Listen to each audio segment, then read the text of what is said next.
Welcome to grey matter enhancer. Mahasweta দেবীর অনুবাদ করা ভারতের লোককথা বইটি থেকে আজকে যে গল্পটি পড়ব সেটি হলো একটি কাশ্মীরি লোককথা। গল্পটির নাম যে বউ হার মানেনি। শুরু করছি।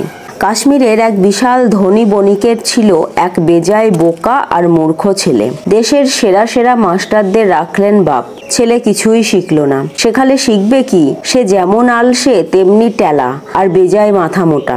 শুয়ে আর গড়িয়েই সে সময় কাটায়। বাপ ছেলের আশা ভরসা ছাড়লেন, তাকে তাচ্ছিল্যও করতেন। ছেলের মা অবশ্যই ছেলের সবকিছুরই সাফাই গাইতেন। ছেলের বিয়ের বয়স হলো, মা পিড়াপিড়ি করলেন একটি যোগ্য বউ আনা হোক। বণিক মনে মনে স্থির করেছেন ছেলেকে বিয়ে দেবেন না। নির্বোধ ছেলের জন্য কিছু করার কথা ভাবলে তার লজ্জাও হয়, বিব্রতও বোধ করেন। মা কিন্তু ঠিক করেছেন বিয়ে দেবেনই দেবেন। ছেলের বিয়ে না দেওয়া বড় লজ্জার কথা। ওদের সমাজের প্রথা, ওদের ধর্ম, সেখানেও এটা চলে না। তাই তিনি ছেলের হয়ে অনেক গপ্প বলতে থাকলেন। তিনি মাঝে মাঝে ছেলের বুদ্ধি ও জ্ঞানের ঝলক দেখতে পাচ্ছেন। এসব গপ্প বণিক যত শোনেন ততই ক্ষেপে যান। শেষমেশ বউকে বললেন, এ কীর্তন তো অনেক শুনলাম, এ মূর্খের প্রলাপ মাত্র। মায়েরা স্নেহে অন্ধ হয়, তবে লোকটাকে আর একবার সুযোগ দিচ্ছি আমি। ওকে ডাকো, এই 3 পানসা দাও, বলো বাজারে খেয়ে নিজের জন্য 1 পানসায় কিছু আনুক, আর একটা ফেলে দিক নদীতে। শেষ পানসাটি দিয়ে কম করে 5টা জিনিস আনতে হবে, কিছু খাওয়ার, কিছু পান করার, কিছু চিবোবার, কিছু বাগানে পুঁতবার, গরুর খাবার খানিকটা। বউ তাই করলো। ছেলেটা 3টে তামার পয়সা নিয়ে বেরোলো। বাজারে গিয়ে 1 পানসার খাবার কিনে খেলো। অতি সহজ কাজ সেটা। তারপর নদীর ধারে এসে পানসা ফেলতে যাবে, হঠাৎ মনে হলো এ এক অদ্ভুত ব্যাপার। বেশ জোরে হেঁকে বলল, এ কাজ করে লাভ কি? পানসাটা ফেলে দিলে একটা থাকে, তা দিয়ে কি কিনবো? যা খাওয়া যায়, পান করা যায়, মা যা যা বলেছে সব করা যায়, আবার না ফেললে পরে অবাধ্যতা করা হয়। সে তো বলেই চলেছে। এক কামারের মেয়ে এসে শুধোচ্ছে, ব্যাপারখানা কি? ছেলেটা বলল, মা কি করতে বলেছে? বলল, সে কথা মানলে বোকামি করা হবে বলে মনে হচ্ছে, কিন্তু কি করে তাহলে? মার অবাধ্য হতেও তো চায় না। মেয়েটি বলল, আমি বলছি কি করবে। 1 পানসায় একটা তরমুজ কেনো, আর একটা পকেটে রাখো, নদীতে ফেলো না। যা যা দরকার 5টা জিনিসই মিলবে তরমুজ থেকে। কেনো, মাকে দাও, তিনি খুশি হবেন। ছেলেটা তাই করলো। তরমুজ দেখে বণিক বিস্মিত। আমি বিশ্বাসই করি না ছেলে সবুদ্ধিতে এ কাজ করেছে। ওর মাথায় আসতোই না। কেউ নিশ্চয় পরামর্শ দিয়েছে। ছেলেকে শুধুলো, কে বুদ্ধি জোগালো? এক কামারের মেয়ে। বণিক বলছেন, দেখলে তো, জানতাম এটা ওই গাধার কম্ম নয়। এখন মনে হচ্ছে ওর বিয়ে দেওয়া যাক। যদি তুমি রাজি থাকো, ও নিজেও চায় কামারের মেয়েকেই বিয়ে করুক। ছেলেটাকে কিছু মমতা দেখিয়েছে, মনে হচ্ছে বেশ বুদ্ধিমতী। বউ তাড়াতাড়ি বলল, তাই হোক, তাই সবচেয়ে ভালো হবে। বণিক গেলেন কামারের ঘরে। তরুণী মেয়েটিকে বললেন, তোমার বাবা মার সঙ্গে দেখা করতে এসেছি। মেয়ে ঝটপট বলল, বাবা একটা কড়ি নিয়ে চুনি কিনতে গেছেন, মা গেছেন 4টি কথা বেচতে, তবে ওরা এলেন বলে। বসুন না আপনি। কথাবার্তা শুনে বণিক গেছেন ঘাবড়ে। বলছেন, বেশ, আমি বসছি, কিন্তু বাবা মা কোথায় গেছেন বললে? বাবা গেছেন 1 কড়ির চুনি কিনতে, মানে পিদিমের তেল কিনতে গেছেন। মা গেছেন 4টি কথা বেচতে, মানে কারো বিয়ের চেষ্টা করতে গেছেন। মেয়েটির বুদ্ধি দেখে বণিক চমৎকৃত, তবে মুখে কিছু বললেন না। খানিক বাদেই ঘরে ফিরলেন কামার আর কামারণী। তাদের ছোট্ট কুটিরে অমন বড় ব্যবসায়ীকে দেখে তাঁরা অবাক। সসম্ভ্রমে সেলাম করে বললেন, গরিবের এ ভাগ কি হলো কেন? বণিক বলছেন, তার ছেলের এখানে বিয়ে হোক এই ইচ্ছে তাঁর। অবাক হলেও এরা রাজি হলেন। বিয়ের দিনও ঠিক হলো। বাতাসের মুখে খবর ছড়ালো। সবাই বলছে, এত বড় মানুষটা তুচ্ছ এক নগণ্য কামারের মেয়ের সঙ্গে বেটার বিয়ে দিচ্ছে। কজন গায়ে পড়ে বণিকের ছেলের কাছে গিয়ে তার মন বিগ্রতে চেষ্টা করলো। বলল, কনের বাপকে সাবধান করে দাও, সে যদি বিয়েতে মত দিয়ে থাকে, বিয়েটা যদি হয়ও, বর কিন্তু কনেকে নিয়ে 7 বার জুতো পেটা করবে। এরা ভাবলো কামার ঘাবড়ে যাবে, বিয়ে ভেঙে যাবে। বলল, যদি ঘাবড়ে না যায়, বিয়ে যদি হয়ও, বউয়ের সঙ্গে অমনটি করা ঠিকই হবে। সে তোমার বসে থাকবে, কখনো ঝামেলা করবে না। বোকাটা ভাবলো চমৎকার বাতলেছে এরা। তড়িঘড়ি কামারকে গিয়ে সব বলল। কামার তো ঘাবড়ে গেল। মেয়েকে ডেকে সবই বলল। অমন লোকের সংস্পর্শে আসা ঠিক হবে না। বলল, যে লোক তোমাকে ঘোড়াচোরের মতো পেটাবে, তার সঙ্গে বিয়ে হবার চেয়ে না হওয়া ভালো। মেয়ে বাপকে সান্ত্বনা দিল, আমার জন্যে ভেবো না বাবা, নিশ্চয় কিছু শয়তান ওকে উস্কেছে। ও এসে ছাতা মাথা বকেছে, এ আমি হতেই দেব না।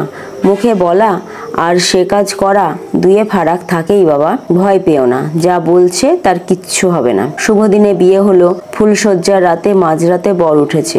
বউ ঘুমোচ্ছে ভেবে জুতো তুলেছে ওকে পিটবে বলে। বউ চোখ খুলে বলছে ও কাজও করো না, বিয়ের দিনেই ঝগড়া, সে বড় কুলক্ষণ, কালও যদি মারতে ইচ্ছা হয় মেরো, তবে আজ ঝগড়া করো না। বরের মনে হলো এ তো যুক্তিপূর্ণ কথা, কিন্তু পরের রাতে জুতো তুলতে বউ বলছে বিয়ের প্রথম সপ্তাহে বর কনে বিবাদ করলে সেটা যে অলক্ষণে তা জানো না? জানি, তুমি জ্ঞানী গুণী লোক, আমার কথা মানবে, 8 দিন সবুর করো, তারপর স্বাদ মিটিয়ে মেরো। বর মেনে নিল সে কথা, জুতো ছুঁড়ে ফেললো। সব মুসলিম কনেরা 7 দিনের দিন বাপের বাড়ি যায়। কামারের মেয়েও চলে গেল। ওর বন্ধুরা বরকে বলছে বোকা বানালো তো, কি গাধা তুমি, কি গাধা, জানতাম এরকমই হবে। এদিকে বণিকের বউ ছেলের জন্য কত কিনা ভাবছে, এই তো সময়, ওর তো স্বাধীন হওয়া উচিত। স্বামীকে বলছে কিছু সওদা দাও, ঘুরে ঘেরে বেচুক, অভিজ্ঞতাও হবে। কখনো না, ওর হাতে টাকা দেওয়াও যা, টাকা জলে ফেলে দেওয়াও তা, নিমেষে সব খুইয়ে বসবে। তা হোক না, এই করতে করতেই বুদ্ধি হবে। কিছু টাকা দাও, দেশ বিদেশে ঘুরুক, যদি টাকা করতে পারে টাকার দামও বুঝবে। যদি সব খুইয়ে ভিখিরি হয়, ভরসা করব সব ফিরে পেলে তার দাম বুঝবে। লাভ যাই করুক, খানিক জ্ঞান হবেই, সেটাই লাভ। হাতে কলমে কাজ না করলে ও অপদার্থই থেকে যাবে। বণিককে একথা মানতেই হলো। ছেলেকে দিলেন কিছু টাকা, মালপত্র, কজন ভৃত্য, সাবধানে চলতে বলে বিদায় দিলেন ছেলেকে। সওদাপত্র আর ভৃত্য বাহিনী নিয়ে ছেলে তো চলেছে। পাশের দেশে ওদের কাফিলা ঢুকেছে সবে। দেখে এক বিশাল বাগান, খুব উঁচু পাঁচিলে ঘেরা। ছেলে জানতে চায় জায়গাটা কি রকম। ভৃত্যদের পাঠিয়েছে ভিতরে। তারা দেখে এসে বলছে অপূর্ব এক বাগানের মাঝে বিশাল এক প্রাসাদ। ছেলে নিজেই গিয়ে ঢুকেছে সেখানে। এক রূপসী মেয়ে তাকে সাদরে ডেকে নিয়ে গেল ভিতরে। বলল এক হাত নার্দ খেলা যাক। নার্দ এক জাতের জুয়া খেলা। মেয়েটি পাখোয়াজ জুয়ারি, প্রতিদ্বন্দ্বীর টাকা পয়সা বাগাবার সব কৌশলই সে জানে। খেলার সময়ে পোষা বিড়ালটাকে বসিয়ে রাখে। তার শিক্ষা পেয়ে ইশারা পেলেই বিড়ালটা বাতির গা ঘেঁষে চলে যায়, বাতি নিভে যায়। জুয়াতে হারলেই মেয়েটি একাজ করে। এমন নানা কৌশলে মেয়েটি প্রচুর দৌলত কামিয়েছে। বণিকের ছেলে এমনিতেই হারছিল।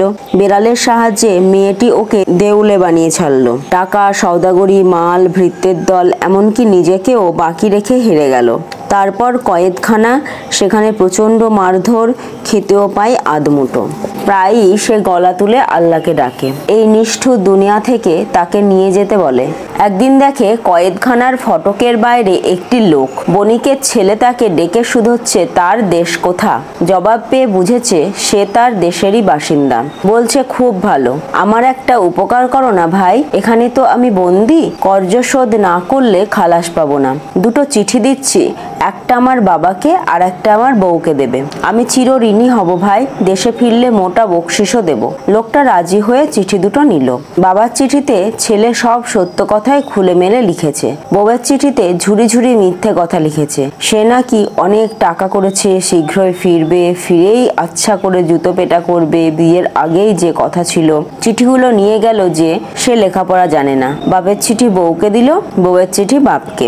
বাপে তো চিঠি পড়ে খুব খুশি। তিনি শুধু বুঝলেন না বউকে লিখলো কেন, চিঠি তো তাঁর। ফিরে এসে আশ মিটিয়ে জুতো পেটার কথাও বুঝলেন না। বউ স্বামীর চিঠি পেয়ে স্বামীর দুর্ভাগ্যে দুঃখ পেল, তবে চিঠিটা শ্বশুরের নামে এলো কেন তা বুঝলো না। বিভ্রান্ত হয়ে ও শ্বশুরের কাছে গেল। 2টো চিঠি একসঙ্গে পড়ে ওদের ধাঁধা লেগে গেল। বউ বুদ্ধিমতী, সাহসীও বটে, ঠিক করলো নিজেই যাবে স্বামীকে দেখতে, পারলে ছাড়িয়েও আনবে। বণিক রাজি হলেন, ওকে কিছু টাকাও দিলেন। বউ ঝটপট পুরুষের ছদ্মবেশ পরল, ঝটপট চলে গেল সেই রূপসী জুয়ারির প্রাসাদে। খবর পাঠালো সে এক ধনী বণিকের ছেলে নার্দ খেলার নেমন্তন্ন পেয়ে গেল। এও রাজি হলো। খেলা হবে সন্ধ্যায়। এর আগেই এই ছদ্মবেশী বণিক পুত্র সোনা দানা ঘুষ দিয়েছে জুয়ারির লোকজনকে। অনেক কথা বের করে নিয়েছে ওদের পেট থেকে। ওরা ফিসফিস করে বলে দিল ওদের মালকিন প্রতিদ্বন্দ্বীদের হারাবার জন্য কি কি কৌশল করে।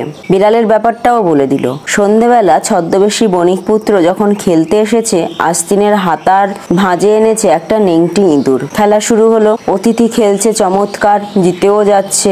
ওই নির্দয় জুয়ারি মেয়েটি পরাজয় সইতে পারে না। সে ইশারা করছে বেড়ালকে। বেড়াল বাতির কাছাকাছি তো নতুন খেলুড়ে দিয়েছে ইঁদুরটা ছেড়ে। আর কি, ঘর জুড়ে ইঁদুর দৌড়ই পালাতে, বেড়াল ছোটে ধরতে। আমরা খেলা চালিয়ে যাই না কেন? নতুন খেলুড়ি শুধোই। সে এ দানটা জিতলো, দ্বিতীয়টা, তৃতীয়টা, চতুর্থটা। ওর হাঁদা বোকা স্বামী যা খুইয়েছিল সে সব তো বটেই, আরও পেল এ জুয়ারি সুন্দরীকে, আর প্রাসাদ, দাসদাসী সব। এসব ধনরত্ন বাক্সে বোঝাই করে নিজের ঘোড়ার পিঠে চাপালো ও।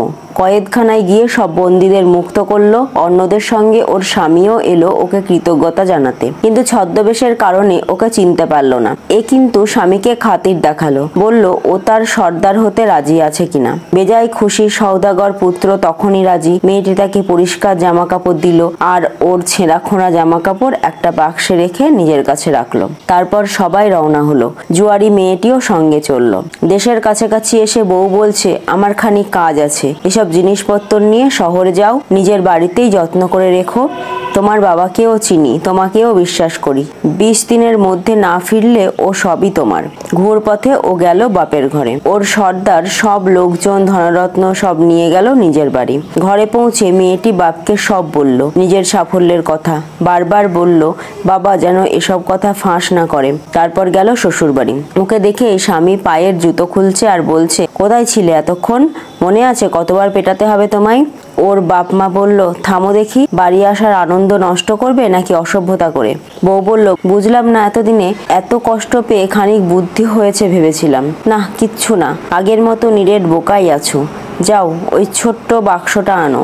এই নোংরা জামা কাপড় কার? তাকিয়ে দেখো, ভাবো কয়েদখানায় কেমন ছিলে, কেমন পেটাতো তারা, কি কদর্য খাবার এক মুঠো দিত, কি গালাগাল দিত। এখন কাপ ধরেছে, তাই না?